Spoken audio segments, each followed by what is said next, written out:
Assalaamu calaykum. Mawduuceena maanta waxaan ku soo qaadan doonaa 6 xigmadood oo ka mid ah xigmadihii Luqmaan Alxakiimi. Xigmaddeena koowaad ayaa waxay leedahay: haddii aad dukanaysid salaad, ka taxaddar qalbigaaga, ka dhig qalbigaaga mid u khushuucsan Alle. Xigmaddeena labaad ayaa waxay leedahay: haddii aad wax cunaysid, ka taxaddar waxa aad dhuuntaada marinaysid, iskana ilaali inaad cunto wax xaaraan ah.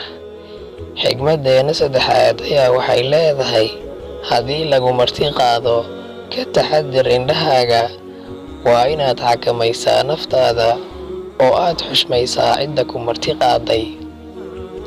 Xigmaddeena afaraad ayaa waxay leedahay: haddii aad dad ku dhex jirtana, ka taxaddar carrabkaaga, ku hadal hadalkiisa wanaagsan, kana tag kiisa xun.